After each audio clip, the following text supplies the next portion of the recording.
এটি সেই জাতি যাদের আল্লাহ তাআলা দান করেছিলেন অদ্ভুত শক্তি, বলবান দেহ ও বিপুল সম্পদ। তাদের শরীর ছিল অস্বাভাবিকভাবে লম্বা ও শক্তিশালী। মানুষ তাদের দেখলেই ভয় পেত। তারা পাহাড়ের চূড়ায় প্রাসাদ ও দুর্গ নির্মাণ করত, যেন কোনো শিশু খেলনার ঘর তৈরি করছে। তাদের নগর ও প্রাসাদের জাঁকজমক ছিল সে যুগের সভ্যতা ও শক্তির প্রতীক। কুরআনে তাদের অবস্থান ও ইতিহাস বিস্তারিতভাবে উল্লেখ করা হয়েছে। আদ জাতির কথা এসেছে সূরা আরাফ, সূরা মুমিনুন, সূরা শুআরা, সূরা ফুসসিলাত এবং সূরা কাহফে। এই জাতি বসবাস করত ইয়েমেন ও ওমানের মধ্যবর্তী এক বিশাল এলাকায়। সেখানে ছিল উর্বর সমভূমি ও উঁচু পাহাড়।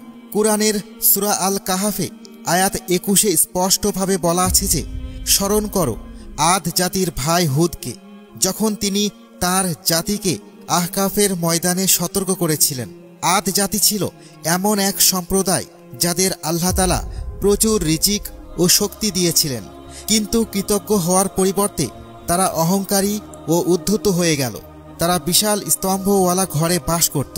তাদের শহর ছিল ইরাম জাতুল ইমাদ, যার কথা সূরা আল ফাজরে বলেছেন, তুমি কি দেখনি তোমার প্রভু আদ জাতির সাথে কি করেছিলেন? ইরাম জাতুল ইমাদ সেই স্তম্ভওয়ালা নগরীর সাথে, যার মতো সৃষ্টি পৃথিবীতে আর কখনো হয়নি। এই আয়াত তাদের জাঁকজমক ও মহিমার চিত্র তুলে ধরে। তাদের সমকক্ষ কোনো জাতি সে যুগে ছিল না, কিন্তু শক্তি ও প্রাচুর্যের সঙ্গে সঙ্গে তাদের অন্তরে জন্ম নেয় অহংকার। তারা বিশ্বাস করত পৃথিবীতে তাদের চেয়ে শক্তিশালী কেউ নেই। কুরআনে এসেছে, তারা বলতো, আমাদের চেয়ে শক্তিশালী আর কে আছে? এই অহংকার হলো তাদের ধ্বংসের মূল কারণ।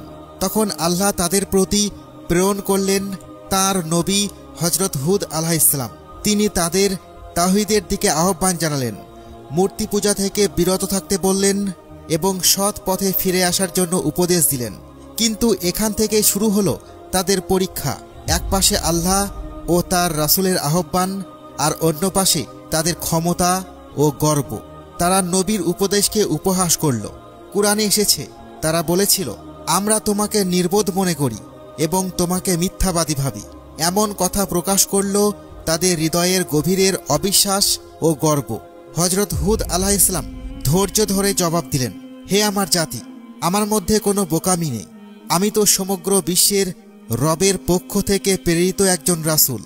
আমি তোমাদের কাছে পৌঁছে দিচ্ছি আমার প্রভুর বার্তা, আর আমি তোমাদের একজন বিশ্বস্ত উপদেষ্টা। কিন্তু তারা তার কথা শুনল না, বরং আরও বিদ্রূপ করতে লাগল। তারা তাকে মিথ্যাবাদী বলল, যদিও জানত তিনি সবসময় সত্যবাদী ও বিশ্বস্ত ছিলেন। হুদ আলাইহিসসালাম বারবার তাদের স্মরণ করিয়ে দিলেন, আল্লাহ তোমাদের দিয়েছেন গবাদি পশু, সন্তান, বাগান আর রিজিকের উৎস। এই সব তাঁর অনুগ্রহ, তোমাদের কৃতিত্ব নয়। কিন্তু তারা অহংকারে অটল থাকল, বরং চ্যালেঞ্জ করল, যদি তুমি সত্যবাদী হও তবে সেই শাস্তি নিয়ে এসো যার ভয় দেখাও। তাদের এই অবাধ্যতা সীমা ছাড়িয়ে গেল। তারা নবীর সতর্কতাকে খেলাচ্ছলে নিল।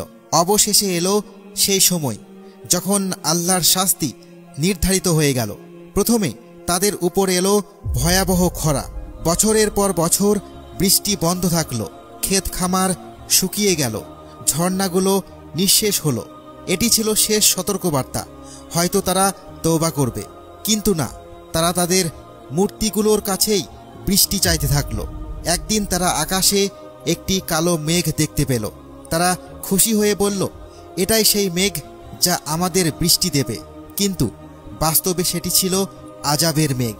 কুরআনে আল্লাহ তাআলা বলেন, না, বরং এটি সেই বিষয় যার জন্য তোমরা তাড়াহুড়ো করেছিলে। এতে রয়েছে বেদনাদায়ক শাস্তি। এরপর শুরু হলো সেই ভয়াবহ ঝড়, যাকে কুরআনে বলা হয়েছে ভয়ানক, শীতল, ধ্বংসাত্মক ঝড়। আল্লাহ বলেন, আমরা তাদের উপর এক ভয়ঙ্কর ঝড় পাঠালাম, যা যা কিছুর উপর দিয়ে গিয়েছে সব কিছু ধ্বংস করে দিয়েছে। এই ঝড় চলেছিল টানা 7 রাত ও 8 দিন। ভাবা যায়, এক মুহূর্তের ঝড় মানুষকে কাঁপিয়ে দেয়, আর এরা টানা 8 দিন সেই ঝড়ের মুখে পড়েছিল। তাদের বিশাল দেহগুলো ঝড়ে উড়ে গিয়ে মাটিতে আছড়ে পড়ল। কুরআনে এসেছে, তুমি দেখবে তারা পড়ে আছে যেন খেজুর গাছের ফাঁপা কাণ্ড। যে জাতি একসময় পর্বতের মতো শক্তিশালী ছিল, তারা এখন মাটিতে নিথর পড়ে রইল। তাদের প্রাসাদ ধসে পড়ল, ঘরবাড়ি উড়ে গেল, সবকিছু মাটির সাথে মিশে গেল। এই ছিল সেই জাতির পরিণতি, যারা বলেছিল আমাদের চেয়ে শক্তিশালী আর কে হতে পারে। আল্লাহ তাআলা তাদের দেখিয়ে দিলেন যে কয়েকদিনের এক ঝড়ই তাদের সব শক্তি, প্রাসাদ ও সাম্রাজ্য ধ্বংস করে দিতে পারে। আজও মানুষ একই ভুল করছে।